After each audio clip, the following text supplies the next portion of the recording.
c'est la suite du message, il y a 15 jours ou 3 semaines. Revêtons l'armure et gagnons le pays. Et je crois que c'est important qu'on puisse vraiment aller de l'avant. C'est pas la République en marche, mais c'est les chrétiens en marche. Amen. Amen.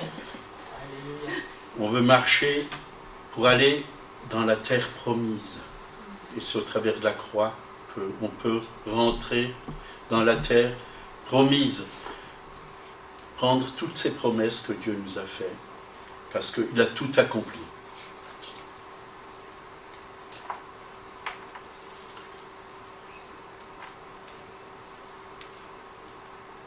Donc, la suite, donc, nous devons connaître notre ennemi. Hein. C'est important, mais on ne veut pas fixer nos regards sur notre ennemi, on veut fixer nos regards sur Jésus.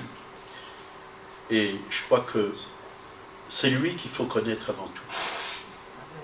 Et quand on connaît Jésus, on a du discernement pour pouvoir connaître notre ennemi. Donc notre ennemi, c'est pas ton frère, c'est pas ta sœur, c'est pas celui qui dit du mal de toi, c'est pas celui qui te critique, c'est pas lui. Notre ennemi, c'est le diable, c'est le méchant ou Satan.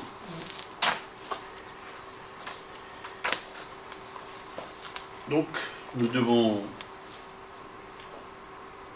avoir la sagesse d'en haut pour voir comment l'ennemi a des ruses, des plans pour nous détruire, parce que c'est son rôle. Voilà ce qu'il cherche, il est venu pour voler, égorger et détruire. Et nous, on doit vraiment discerner quand l'ennemi est là et comment il nous influence. Et bien souvent, c'est dans nos pensées que ça commence, dans nos pensées. Hein. C'est une pensée qu'il injecte en nous et il nous fait croire que cette pensée est vraie. Par exemple, je vais donner simplement un exemple. Hein. Il va te faire croire que voilà, il y a telle et telle personne dans l'église qui ne t'aime pas. Et tu vas commencer à le croire. Est-ce qu'on peut éteindre ce... D'accord.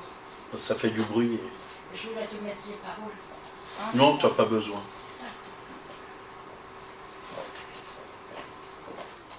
Voilà, merci. Donc il va nous faire croire que notre frère, notre sœur ou le pasteur ne t'aime pas, il ne t'a pas dit bonjour et qu'il ne t'aime pas, qu'il ne fait pas attention à toi, ou ton mari, ta femme. Et je crois que si on commence à croire aux mensonges du malin, et on rentre dans son jeu, on commence à s'affaiblir et à se décourager. Et l'ennemi, il a deux choses qu'il aime, c'est nous décourager et nous épuiser. Voilà ce qu'il souhaite. Nous décourager et nous épuiser.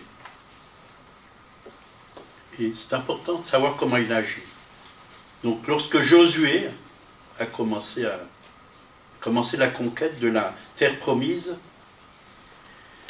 et qu'il a fait face à la formidable muraille de Jéricho, Jésus lui est apparu et lui a dit, on va lire ça dans Josué 5, verset 13.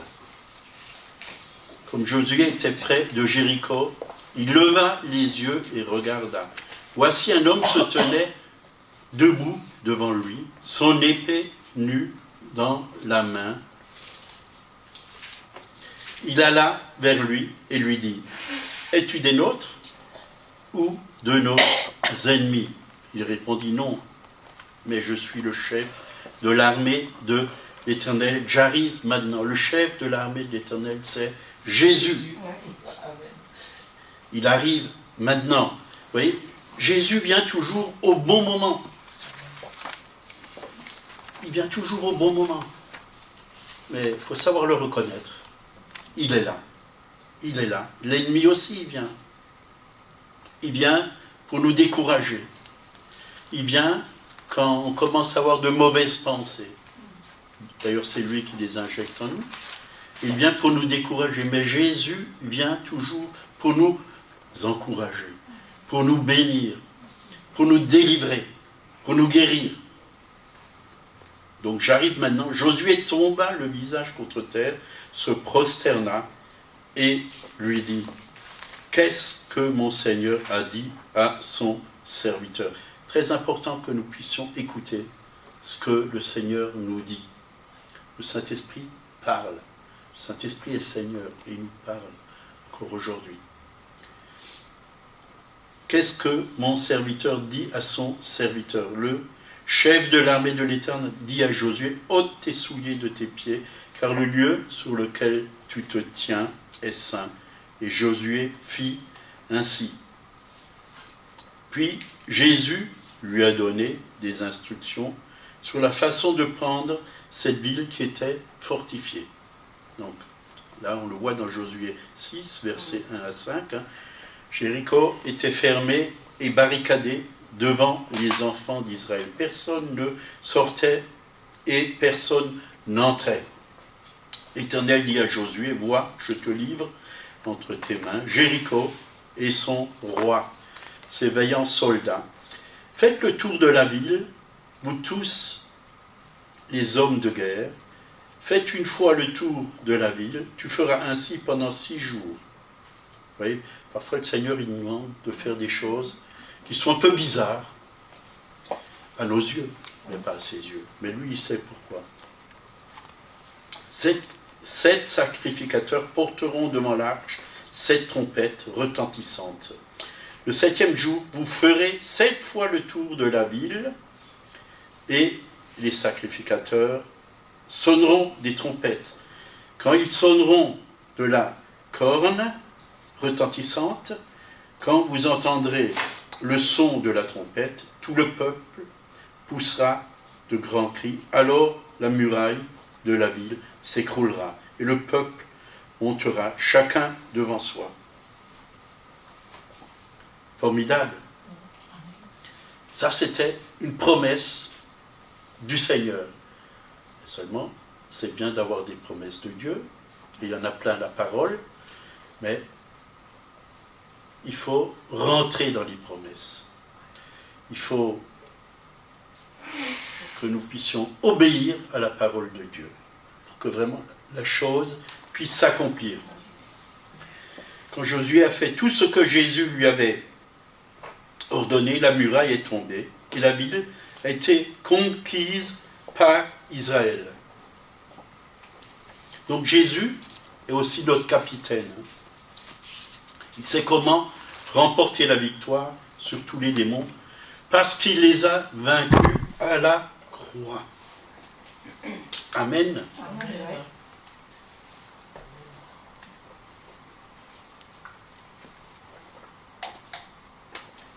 Il les a vaincus. Il nous a dit, Éphésiens, donc je compare le livre de Josué à celui d'Éphésiens.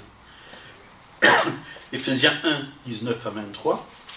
Et quelle est envers nous qui croyons l'infinie grandeur de sa puissance, se manifestant avec efficacité par la vertu de sa force.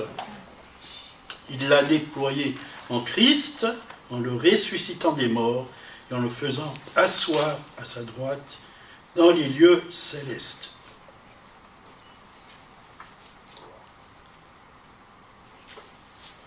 Excusez-moi.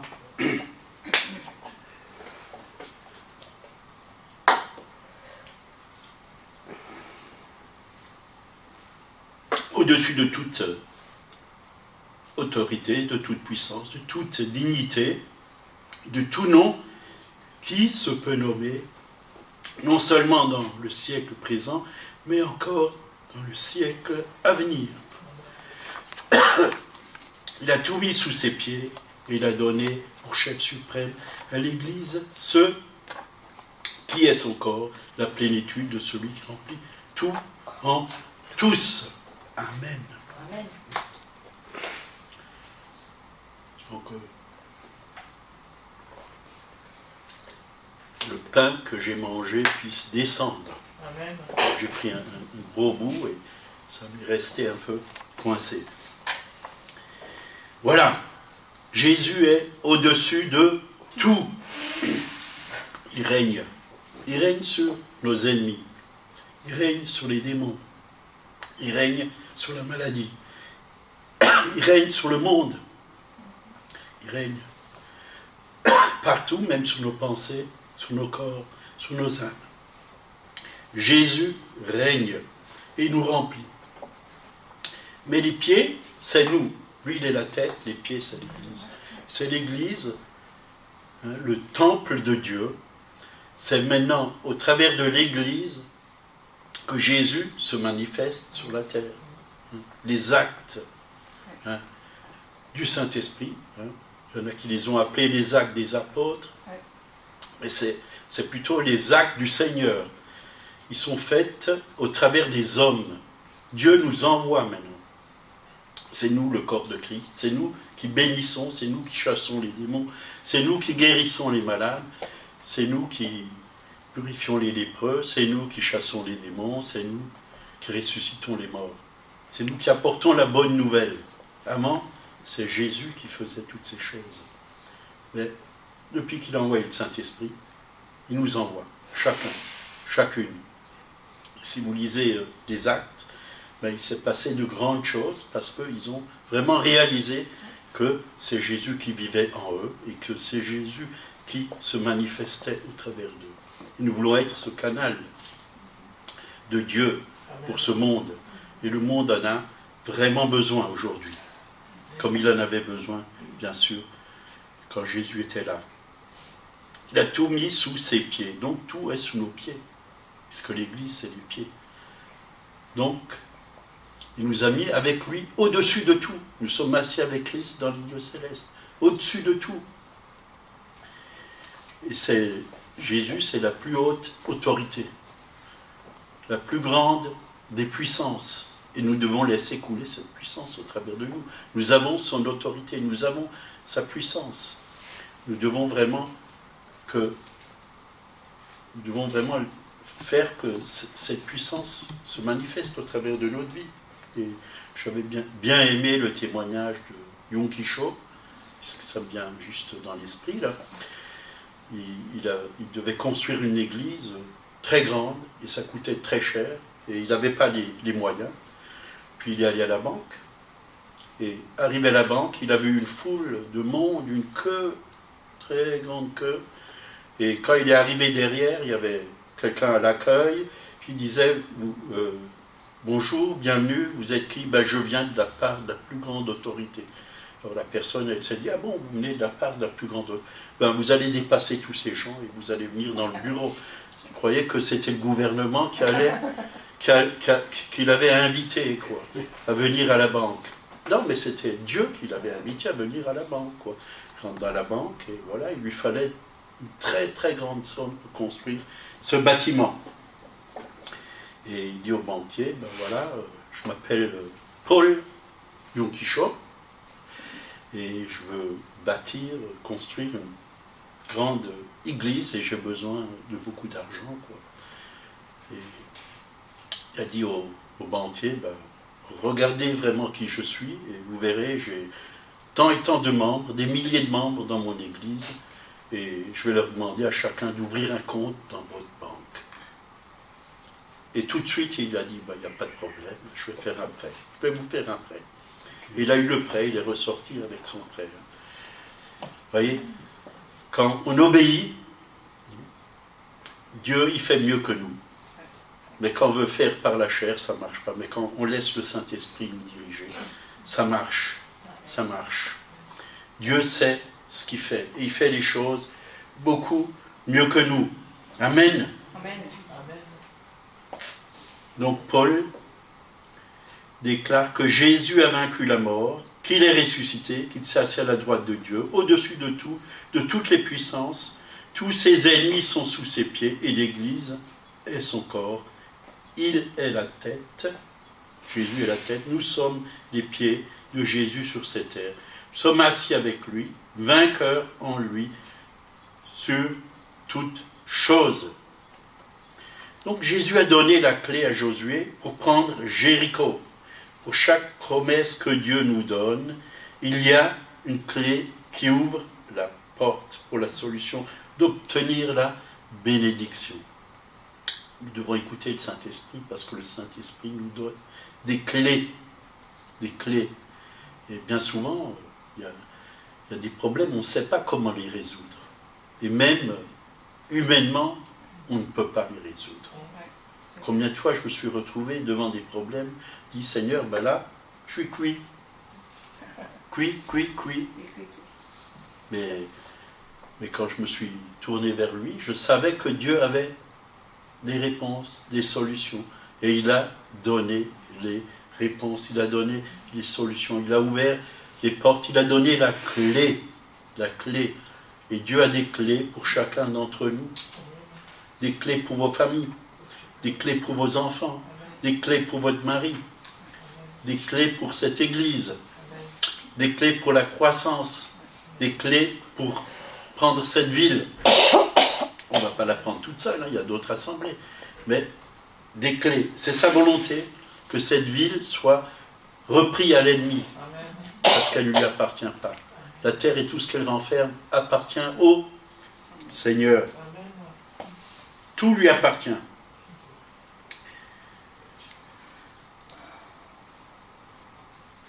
Jésus est le spécialiste pour détruire les murailles de Jéricho. Et il y a peut-être des murailles dans nos vies encore, hein, des forteresses. Demandez à Jésus qu'il les détruise. Il y a peut-être beaucoup de raisonnements encore. Et on voit les choses humainement, pas comme Dieu les voit. Mais demandez au Saint-Esprit qu'il détruise toutes ces choses. Hein. Le Saint-Esprit brise les jougs. Il y a des jougs en nous. Il y a des choses en nous qui ne sont pas à la gloire de Dieu, que Dieu veut ôter. Mais nous devons vraiment proclamer la parole de foi. Marc 11, 22 à 24. Jésus prit la parole et leur dit « Ayez foi en Dieu. Je vous le dis en vérité, si quelqu'un dit à cette montagne, ôte-toi de là et jette-toi dans la mer, et s'il ne doute point en son cœur, mais croit que ce qu'il dit arrive, il le verra s'accomplir. Tout ce que vous demanderez en priant, croyez que vous l'avez reçu et vous le verrez s'accomplir. » C'est une parole qu'on a déjà entendue la semaine dernière, hein, et Dieu reparle encore aujourd'hui. Hein. Demandez, croyez que vous l'avez reçu et vous le verrez s'accomplir. Amen. Ça marche.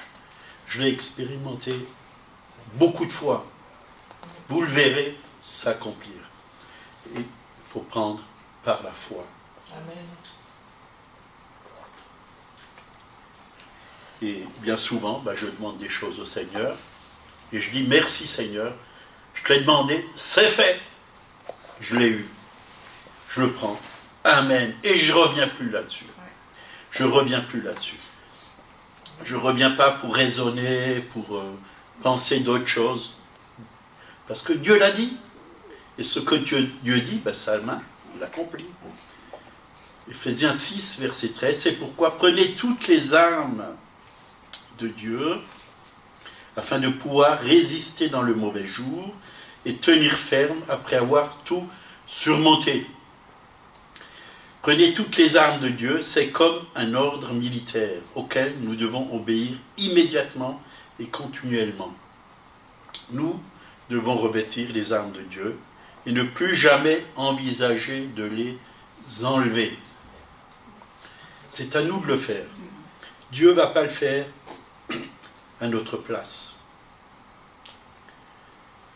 Donc nous devons maintenir notre chair disciplinée. Un disciple, c'est quelqu'un qui est discipliné. Garder notre esprit en alerte, afin que vraiment le Saint-Esprit puisse nous parler et que nous puissions l'écouter. Être informé de tous les mouvements du malin, parce que le malin, il a des projets. Dieu aussi a des projets, mais le malin, il en a de mauvais, mais Dieu en a de bons. Alors nous désirons faire rentrer dans les projets de Dieu.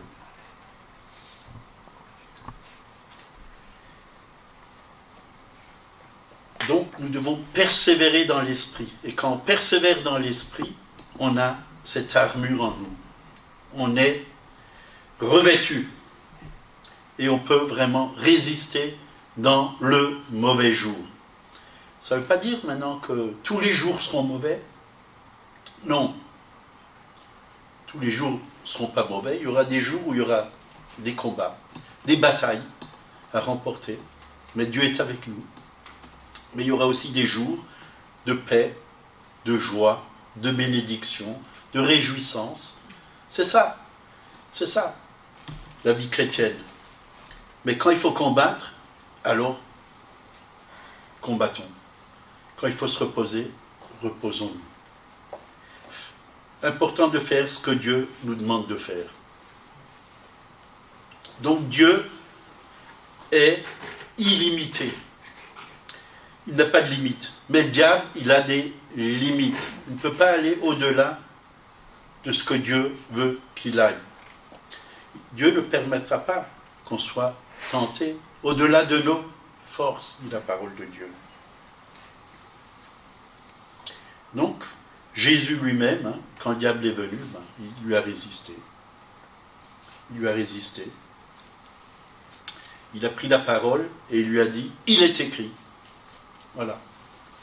Il est écrit. Et il ne peut pas aller au-delà. Parce que lui, c'est un menteur, c'est un voleur, mais il ne peut rien faire contre la parole de Dieu. Il ne peut rien faire.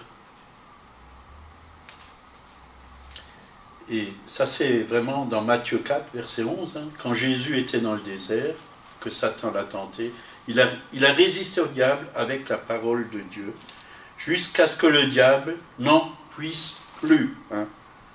Et dans Matthieu 4, 11, dit, alors le diable le laissa. Vous voyez? Il le laissa. Jésus a résisté au diable et il devait partir. Vous voyez, à un moment donné, le diable, il est obligé de partir. Quand vous lui résistez, il est obligé de partir. Il sait qu'il ne peut pas aller plus loin, qu'il est vaincu, et il s'en va. Moi, j'aime bien le voir par derrière, vous voyez, par les talons, là, quand il part. Quand il vient, je lui résiste, mais quand il part, je me réjouis. Je lui dis, au revoir. Il reviendra. Vous savez, il reviendra. Et il est bien souvent revenu. Il est bien souvent revenu chez Jésus. Mais il reviendra aussi. Demain, il reviendra certainement, ou après-demain, il reviendra. Mais il faut lui résister. Il faut lui résister. On a un ennemi, et tant qu'on sera sur cette terre, il sera là. Ça, il faut le savoir.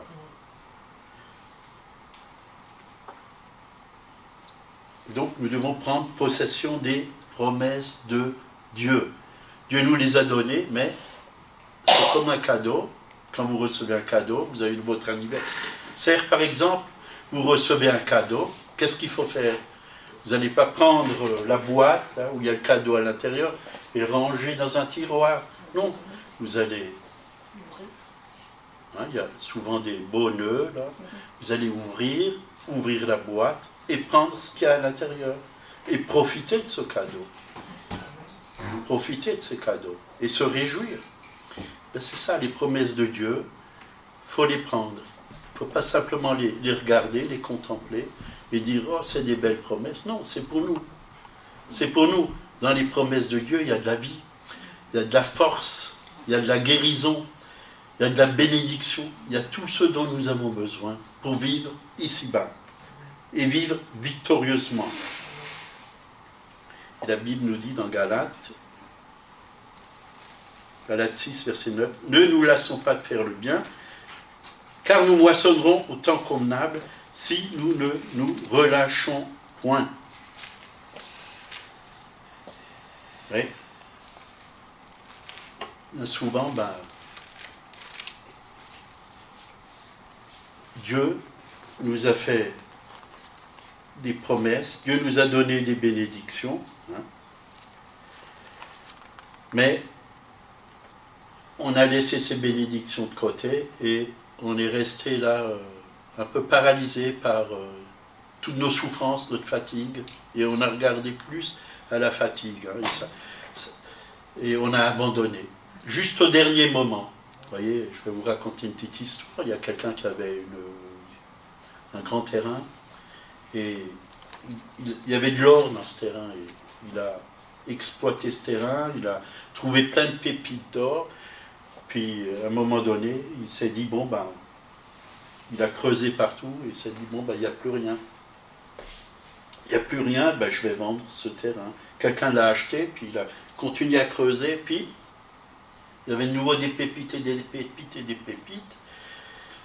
Voilà. Parfois, on laisse les choses, mais au lieu d'aller plus loin, on abandonne juste avant la bénédiction. On abandonne. On se décourage, puis on se dit, bon, bah, il n'y a plus rien à faire, j'ai tout essayé, bah, ça ne marche pas, quoi. C'est pas la volonté de Dieu. Et c'est souvent comme ça. C'est pas la volonté de Dieu, Dieu n'a pas répondu. Mais il suffit parfois de persévérer un peu plus et on rentre vraiment dans la bénédiction. Là. Il y a des pépites d'or, il y a des diamants, il y a des richesses spirituelles que nous pouvons prendre et elles ne resteront pas simplement là, mais elles viendront dans nos vies et nous pouvons vraiment jouir de toutes ces bonnes choses parce que Dieu veut nous bénir dans tous les domaines. Dans tous les domaines. Il a prévu un plan de bénédiction. Si vous lisez la vie d'Abraham, Abraham, ben, il a prospéré, il a réussi dans tous les domaines. Il n'était pas pauvre, il était heureux. Dieu l'a comblé, il l'a tellement comblé qu'il en avait tellement, il était dans une abondance extraordinaire. Aujourd'hui, beaucoup de gens, ils veulent juste un petit peu pour eux. Ils veulent juste que ça leur suffise à eux. Mais ça, c'est de l'égoïsme. Dieu veut nous donner pour qu'on puisse donner autour de nous, faire ses œuvres, bénir la ville, bénir le pays et bénir même la mission que Dieu nous appelle à faire partout dans le monde. C'est ça. C'est ça. Alors, Dieu ne voit pas comme nous on voit. Nous, on veut juste, pour nous, qu'on arrive juste à joindre les deux bouts. Voyez ? Mais Dieu veut plus. Dieu veut que tu sois tellement béni que tu puisses bénir les autres. Tu as peut-être des enfants, mais ils ont peut-être besoin d'argent, tes enfants. Ils ont peut-être besoin d'une voiture, ils ont peut-être besoin d'un petit coup de pouce. Ça leur fait du bien. Ça leur fait du bien. Alors, arrêtons d'être trop étroits, mais demandons au Seigneur, Seigneur, qu'est-ce que tu veux? Est-ce que je peux voir comme toi tu veux? Est-ce que je peux penser comme toi tu penses? Est-ce que je peux agir comme toi tu agis?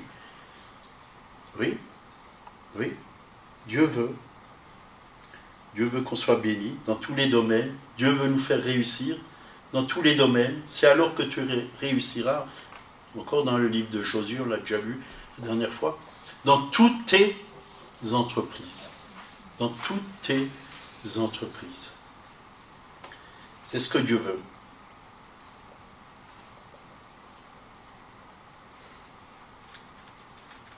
Donc Dieu veut qu'on aille vraiment de l'avant et qu'on rentre vraiment dans sa pleine bénédiction. Donc on va continuer sur le combat spirituel. Ephésiens 6, 14 à 17. Tenez donc ferme, ayez à vos reins la vérité pour ceinture, revêtez la cuirasse de la justice, mettez chaussures à vos pieds le zèle que donne l'évangile de paix. Prenez par-dessus tout le bouclier de la foi avec lequel vous pouvez éteindre tous les traits enflammés du malin. Prenez aussi le casque du salut et l'épée de l'esprit, qui est la parole de Dieu. Donc chaque pièce de l'armure de Dieu nous ramène à notre identité en Christ. Elle est le reflet de ce que nous sommes en Christ.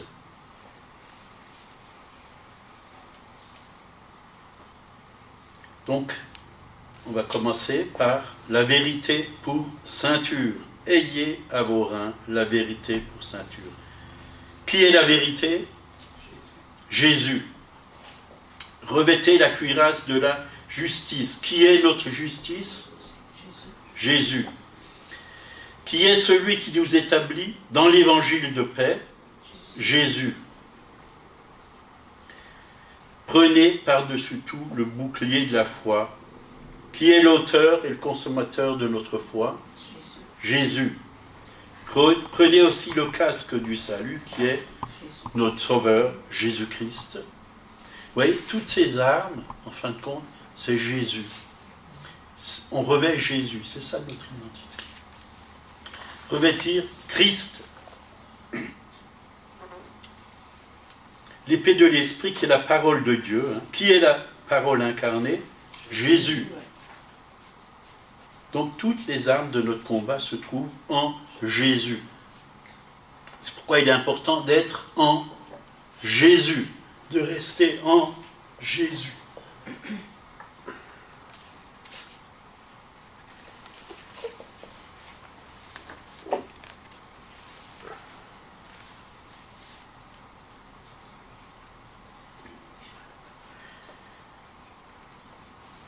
Donc Paul avait vraiment une bonne vision. Vous savez, il a passé beaucoup de temps en prison. Et qu'est-ce qu'il y avait devant la porte de la prison? Des soldats romains. Et il observait vraiment toute cette armure. Il voyait l'armure. Et il s'est dit, moi je suis soldat aussi de Jésus-Christ. Les chrétiens, c'est des soldats. Il a médité là-dessus et il nous a apporté ce message sur le combat spirituel. Il était en cette compagnie de soldats romains. Il était familiarisé avec leur armure. Donc l'armure recouvrait le soldat romain de la tête aux pieds. Mais notre armure spirituelle pénètre et purifie notre être aussi, tout entier. Donc l'armure nous équipe entièrement pour le combat spirituel, pour que nous menons dans l'esprit, l'âme et le corps.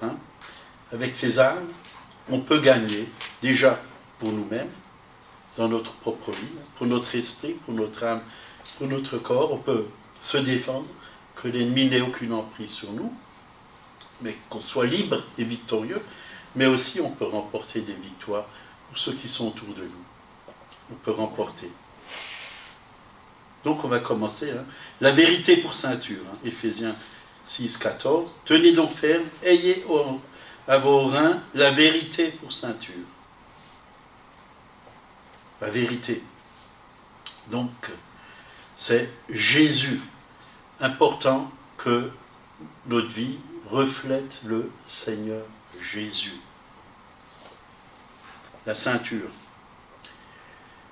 Quand la ceinture que le soldat romain portait autour de ses reins, cette ceinture maintenait en place les autres éléments de l'armure qui s'y rattachaient, à savoir la cuirasse et l'épée. Donc, on a besoin vraiment de mettre notre ceinture pour pouvoir mettre les autres armes, la cuirasse, l'épée.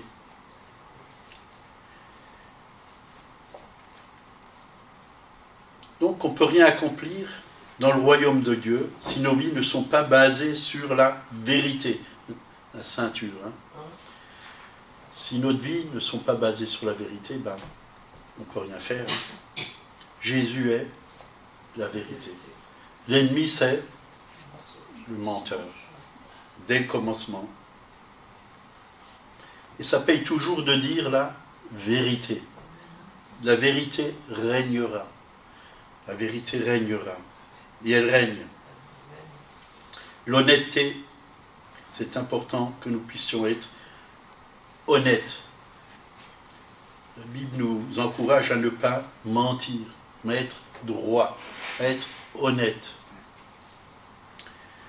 Jean 17, 17, sanctifie-les par ta vérité. Ta parole est la vérité. Jean 8, 38, vous connaîtrez la vérité, et la vérité vous affranchira ou vous libérera. Verset 36, hein, Jean 8, 36. Si donc le Fils vous a affranchi, vous serez réellement libres. Oui, le Seigneur cherche des hommes et des femmes libres, des chrétiens ou des disciples qui sont libres, qui ne sont pas esclaves du malin, esclaves du mensonge, esclaves des hommes, mais aussi, Jean 14, 17, l'esprit de vérité que le monde ne peut recevoir. C'est l'Esprit de Dieu, c'est le Saint-Esprit. On a besoin d'être rempli du Saint-Esprit. La vérité, c'est très important. La cuirasse de la justice. La cuirasse couvrait entièrement le soldat romain, des épaules aux reins. Sa fonction principale était de protéger le cœur. Le cœur. L'ennemi, il veut vraiment toucher notre cœur. Et quand il peut toucher notre cœur, on est affaibli. On est affaibli. Quand il peut nous blesser, quand il peut nous faire du mal, hein, quelqu'un qui a mal au cœur, quelqu'un qui est blessé, tu n'as plus de force. Tant que tu n'es pas guéri, tu n'as pas de force. Tu ne peux pas aller de l'avant. La justice est l'essence de notre condition spirituelle en Christ. Elle consiste à garder nos cœurs purs et ouverts à Dieu. Donc, la justice tire son origine de Dieu seul et sa norme, son comportement, son caractère. Dieu incarne la justice parce que tout ce qu'il dit et fait est absolument et éternellement juste. Donc la Bible déclare que nous avons été justifiés par son sang. Par son sang. Donc nous sommes droits devant Dieu. Notre esprit est comme l'esprit de Dieu. Droit. Droit. Si on est rempli de Dieu, on est droit. On est juste. Dieu nous a déclarés justes. Pas par notre propre justice, bien sûr. Parce que notre propre justice est comme un linge souillé. La Bible, elle le dit dans Ésaïe. Ésaïe 64, verset 6. Nous sommes tous comme des impurs et toute notre justice est comme un vêtement souillé. Donc on ne peut pas compter sur notre propre justice. Elle est comme un vêtement souillé. Donc Dieu a pris notre injustice et il nous a donné sa justice. À la croix, il y a eu un échange. Et vraiment, marcher avec la justice de Dieu, c'est quelque chose de formidable. De Corinthiens 5, 21, celui qui n'a point connu le péché, donc c'est Jésus, l'a fait devenir péché pour nous, afin que nous devenions en lui justice de Dieu. Justice de Dieu. Donc, nous devons vraiment revêtir la cuirasse de la justice. Et quand on revêt cette cuirasse, nous allons faire des choses qui sont justes. Justes. Justes dans ce monde, justes devant Dieu. C'est notre identité d'enfant de Dieu. Nous sommes faits à son image. Donc, vivre avec la justice de Dieu. Philippiens 3, verset 9. Être trouvé avec lui, non avec ma justice, celle qui vient de la loi, mais celle qui s'obtient par la foi. La justice qui s'obtient de Dieu, la justice de Jésus-Christ, nous place dans la position spirituelle de choisir ce qui est juste, de faire ce qui est juste, de dire ce qui est juste, et de nous tenir saints et irréprochables face à l'ennemi. Qu'est-ce que le malin veut faire si tu as la justice de Dieu en toi? Il ne peut rien faire. Il ne peut pas t'accuser. Est-ce que tu sais qui tu es? S'il te dit que tu es impur, tu lui dis non, je suis juste. S'il te dit que tu es injuste, tu dis non, je suis juste. puisque le sang de Jésus m'a justifié. Gardez cette justice.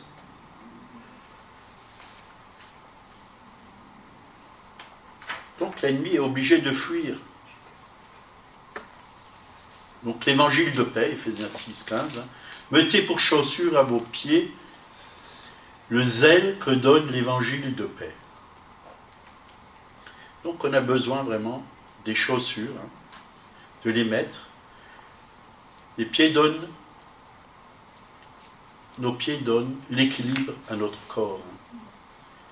Ils nous permettent de nous déplacer, d'aller d'un endroit à l'autre.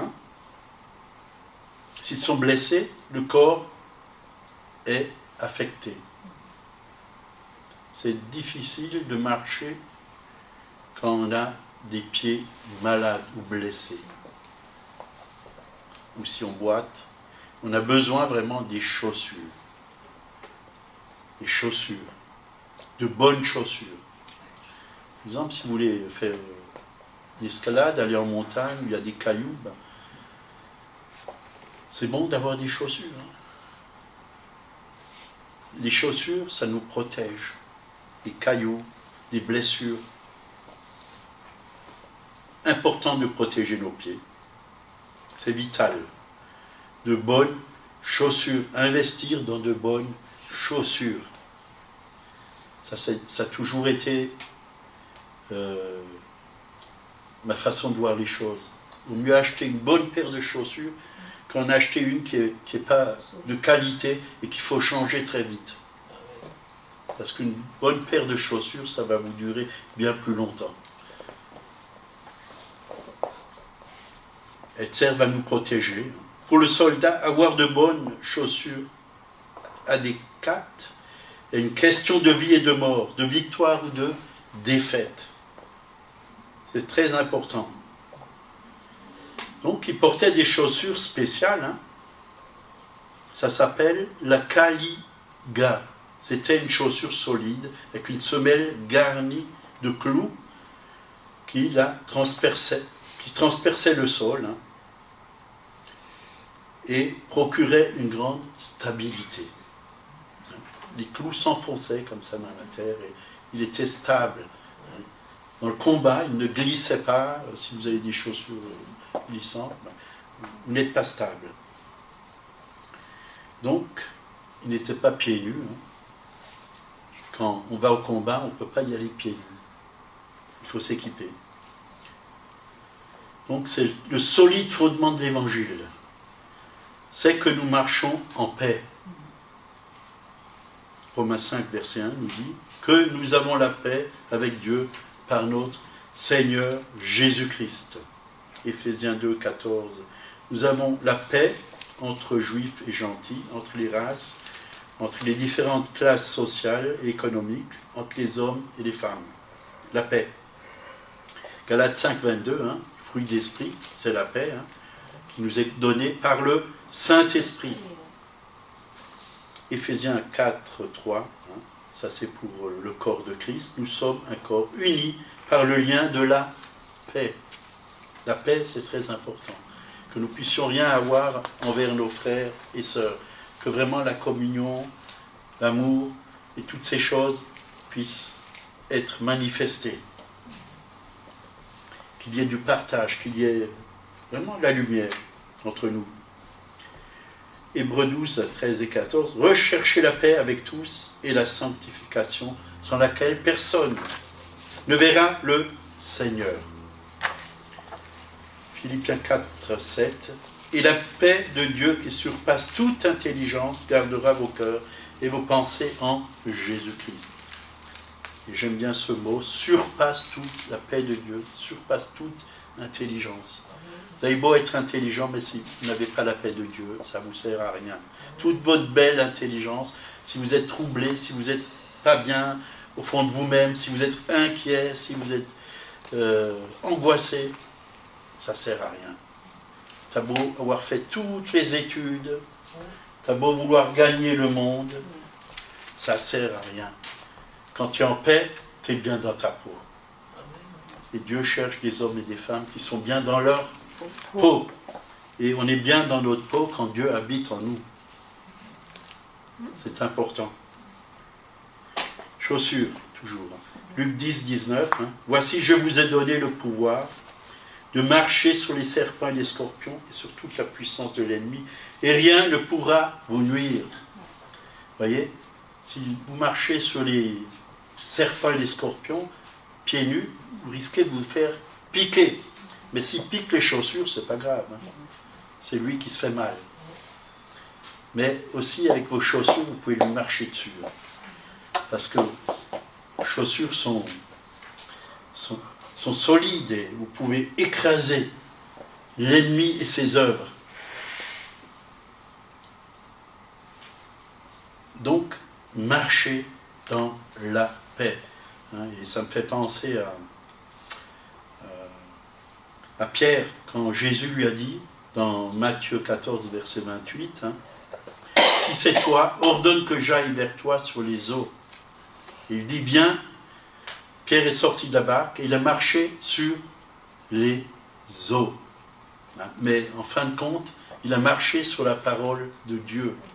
Et c'est ça, quand tu as les chaussures de l'évangile de paix, tu marches sur la parole de Dieu.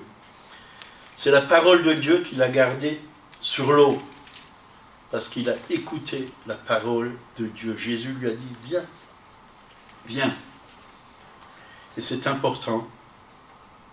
Sur ta parole, toujours Pierre, je jetterai mes filets. Là aussi, il a fonctionné avec la parole de Dieu, pas par lui-même. Si on veut faire les choses par nos propres forces, par nos propres désirs, parce que nous, on a envie de faire, ça ne marchera pas. Mais si on veut faire les choses que Dieu nous dit de faire, alors ça marche. Je pense à Pierre qui était vraiment dans cette barque, et il a travaillé toute la nuit, puis il n'y avait rien, pas de poisson. Le Seigneur est venu, il l'a emmené, il a dit, viens, là, jette tes filets. Et là, il y en avait plein. Dieu sait où sont les poissons. Dieu sait où sont les âmes qui ont faim et soif. Laissons-nous conduire par le Saint-Esprit et jetons nos filets.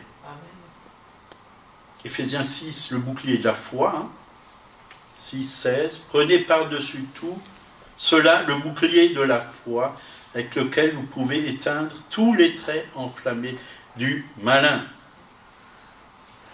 Donc, pourquoi Paul a dit, prenez par-dessus tout le bouclier de la foi. Donc, parce que Paul était en train de dire l'importance de la foi dans le combat spirituel. Parce que la Bible dit, sans la foi, on ne peut pas lui être agréable. On ne peut pas lui être agréable. On a besoin de la foi. Et Jésus a beaucoup parlé de foi. Il a dit, ma fille, ta foi t'a sauvée. À cette femme qui avait la perte de sang. Au centenier, il a dit, en Israël, je n'ai pas trouvé une aussi grande foi. Donc le bouclier de la foi. Et parfois, il a aussi dit, Jean de peu de foi, quand il dormait, là, qui a vu la tempête dans la barque. Jésus dormait, les disciples avaient peur que la barque soit retournée. Alors Jésus a menacé le vent et la tempête, et il a dit qu'ils étaient des gens de peu de foi. Ils n'avaient pas besoin de réveiller Jésus, ils pouvaient exercer leur foi. Et bien souvent, on va vers les autres, toujours non, on va vers les autres pour demander du secours. Mais non, allez vers Dieu. Allez vers Dieu. Vous n'avez pas besoin de passer par des intermédiaires. Bien sûr, on a besoin des uns des autres. Si vraiment vous n'y arrivez pas tout seul, demandez du secours. C'est bien. Mais bien souvent, on peut. Et je me rappelle, il y avait une fois une sœur qui priait et elle disait au Seigneur, Seigneur, chasse ce démon. Alors je l'ai regardé, je dis, qu'est-ce que tu racontes? Chasse-le toi, ce démon, au nom de Jésus. Pourquoi le Seigneur doit le faire? Alors il a dit que, en mon nom, nous chasserons les démons. On veut que le Seigneur fasse ce qu'il nous demande de faire, à nous. C'est à nous de le faire. C'est à nous de prendre le nom de Jésus et dire « Va-t'en, esprit de crainte, tu t'en vas au nom de Jésus. » On a l'autorité.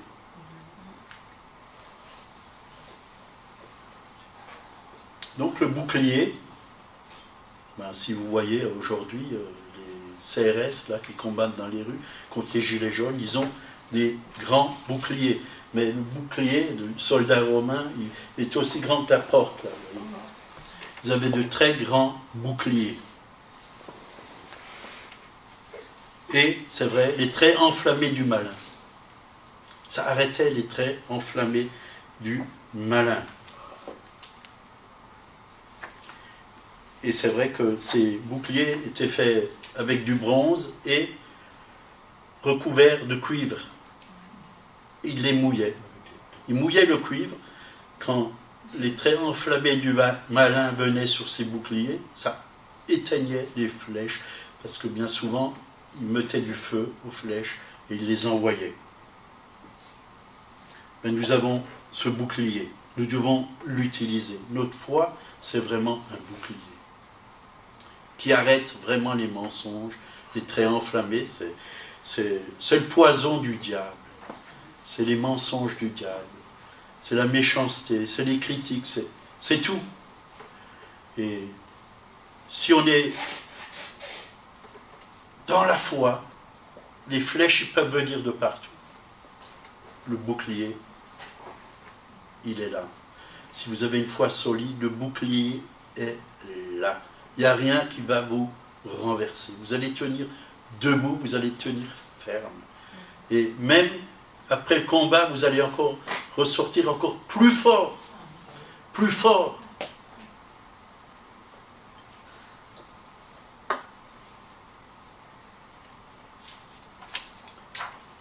Et c'est important de rester vraiment dans la foi. Donc doute de tes doutes et crois dans la parole de Dieu. Donc nous devons tremper nos boucliers dans la parole de Dieu. Parce que c'est là, la foi vient de ce qu'on entend, et ce qu'on entend vient de la parole de Dieu. La foi, elle est dans la parole de Dieu. C'est là qu'on va, elle va nous être transmise. C'est pourquoi il est important de lire la parole de Dieu, parce que ça va encourager notre foi.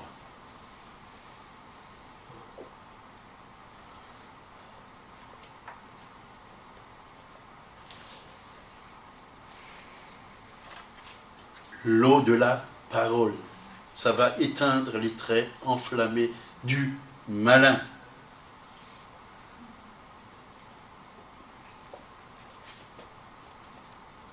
Donc, émerger nos pensées dans la parole de Dieu.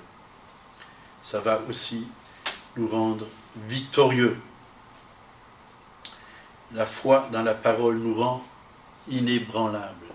Nous allons lui faire totalement confiance. Nous savons que ce que Dieu dit, c'est vrai. Ce que le malin dit, c'est faux. Donc, lire la parole, penser comme elle, agir comme elle, c'est là que notre foi vraiment grandit.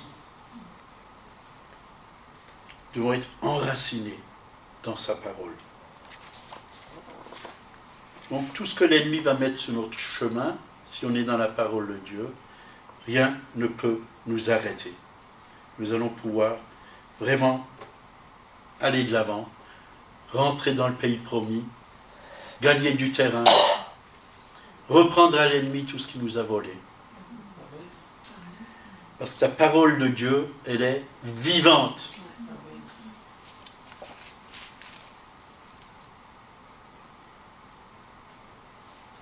Donc, la Bible dit que l'ennemi tirera des flèches. Il n'a jamais dit que l'ennemi ne tirera pas de flèches, mais la Bible dit que la victoire qui triomphe du monde, c'est notre foi. Notre foi. Donc, on aura des combats, il y aura des flèches contre nous. Et il y en aura toujours plus. Et plus vous avancez, plus l'ennemi va chercher à vous déstabiliser, à vous tirer dessus. Mais ces flèches vont être cassées, brisées. Elles ne vont pas pénétrer dans notre cœur ni dans notre âme, parce que nous avons le bouclier de la foi. La Bible dit dans Ésaïe 54, verset 17, « Toute arme forgée contre toi sera sans effet. Amen. Et toute langue qui s'élèvera en justice contre toi, tu la condamneras.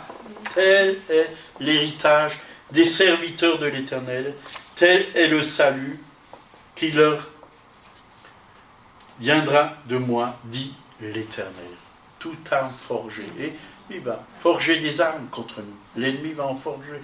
Il va en fabriquer des armes contre nous. Il va essayer de nous détruire. Mais il est vaincu. Nous avons la victoire dans le nom de Jésus.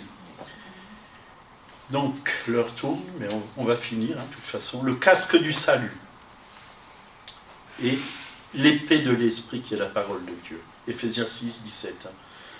Le casque couvrait entièrement la tête, même les joues. Bien couvert par un casque.